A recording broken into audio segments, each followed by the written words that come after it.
This is Inside Texas Politics with Jason Whiteley. Good morning and welcome to Inside Texas Politics. We have reported on it for weeks now. Finally, action from the city of Dallas and T-Mobile over emergency calls to 911 sitting on hold. In studio this morning, Mayor Mike Rawlings, and joining the questioning as always is Bud Kennedy of the Star-Telegram. Thanks for being here, guys. We appreciate it. Not at all. Good morning, Mayor. Mayor, let's start with this. February 8th was our first story on this. Next week, a memo went out to city leaders at the city of Dallas. DPD came out publicly. Why didn't we hear from city leaders on this earlier and push for T-Mobile to come in here earlier? Earlier than February 8th? Yes, sir. This was dealt with, or incidences came up in October. I'd been told folks thought they were anomalies. We knew we had a serious issue in December. Work started to be taking place, but it would come and go, and people didn't know whether it was a real thing or not. I am very disappointed that we did not have all hands on deck like we've had in the last few days about 2 weeks ago. After Deanna Cook died in 2012 from that high-profile domestic violence incident, the city promised it would increase staffing at 911. It would update infrastructure as well. Question is, why hasn't that infrastructure been updated? Why wasn't it updated then? And why wasn't that staffing sustained over the years? You know, the infrastructure was improved, but marginally, okay? More on whole lines were put in place, but it really wasn't, a step function was not done. It's an example of some of the issues we've had this city. I mean, we had the dog issues, we've had HUD issues. The great news is we got a new sheriff in town, and his sense of urgency over the last few days on this tells me that things are not going to be the same as in the past. The new sheriff is the new city manager, T.C. Yes, sir. Broadnax. Yes, sir. One other question on this, and I want Bud to ask a few as well here too. We're all charged a 911 tax on cell phone bills. Where does that money go? It goes to CIS, our Information Services Department, and the police department to make sure we have enough money. But this is not a money issue. I mean, public safety shouldn't be a money issue. What is the issue here then? The issue is that we've got to do it right, and we haven't been doing it right. Okay, it's an operational issue. We don't have enough people staffed, and we've had a curveball thrown at us with new technology from T-Mobile that we didn't catch up fast enough with, and we didn't communicate with them well enough. Is this a problem from the police department, from the former city manager? Who do you blame for this? I blame me as the mayor. Okay. We've got to, the buck's got to stop here. Obviously, I didn't kick enough rear throughout that organization. Now, we've got a city manager form of government. It works through the city manager. But that's why I'm pleased that T.C. Broadnax is on this now. Well, Mayor, elsewhere in Texas where the 911 is handled on the county level, Harris County and Bexar County, or with a regional district, the Tarrant 911 district, which includes Irving and Grand Prairie, the job seems to be done right. The money goes to a separate board. It's overseen by a separate board. They make sure that people get hired, that the job gets done. No money's diverted anywhere else. Are you sure there's no money going out of that police budget into other functions besides dispatch? Yes, I'm sure, because we need that money and more money to do this project right. This is not a financial issue. This is an operational issue. This is a leadership issue. This is a strategy issue, not a financial one. Why? And they say Harris and Bexar both have text to 911. They both have modern systems. Dallas doesn't. The Council of Government has said Dallas is years behind. Even the regional systems, you go out in Collin County, Ellis County, Johnson County, they have more modern systems than Dallas.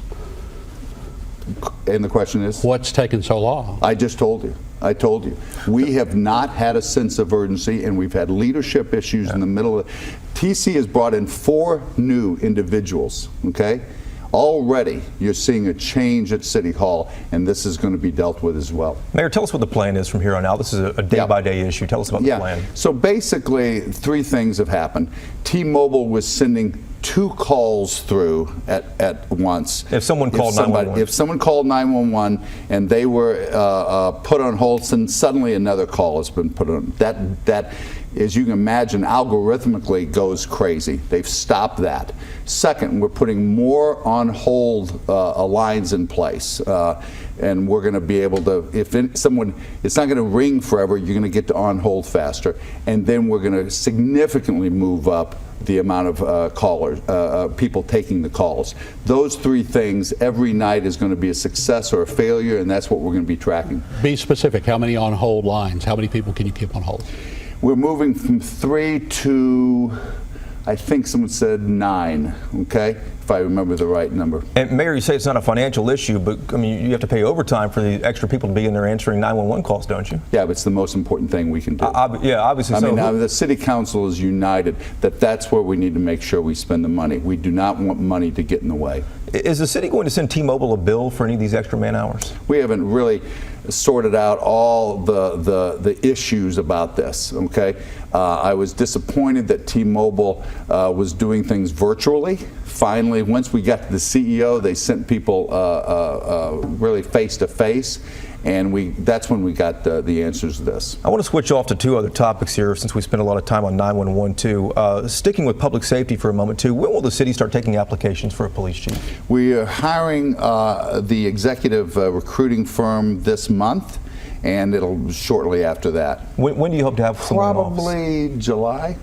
By July? Yeah. For a nationwide search? Or do you Yeah. think this is somebody internally? It's a nationwide search. I'm not going to handicap it, but we're going to get the best and brightest. This is one of the great chief of police jobs in America, and I think we're going to get a lot of people that want to come. Let's switch off to pension here briefly as well too. Ever since Representative Dan Flynn filed his bill to kind of remake the Dallas Police and Fire pension, we haven't heard much about the progress. Is Representative Flynn's bill the answer to this? Is this going to be the solution? Well, I think Representative Flynn's bill is the place that the legislature is going to start from and have a discussion. You haven't heard much because that's the way legislation works. People are behind the scenes writing the laws and like. I'm very hopeful about that bill. Final changes have got to be made in it, and it isn't going to be shown to the public, or it's not going to be heard in committee for a couple of weeks. So we'll see where it is. And then we've got the Senate side. So there's a long way between here and there, but at least I think we've got a document that we're talking about the details now. Are there any other negotiations happening separately from this bill that might eventually become the answer? Not anymore. I mean, I spent 2 weeks of my time besides the city manager's time before that, and we weren't making headway. I thought we were at a place, but the board wanted to go a different direction, and that's why we're going with this plan. Dallas is putting more money in. Where's that coming from? A lot of money. That is a money issue, bud. Yeah. You know, because we're going to have to right now in the initial plan. We've got about additional $1.3 billion over the next 30 years versus where we were budgeted last year. All right, Mayor, a lot of issues here, so good luck to you on addressing all those. Thank you, Mayor, very much. Thank you.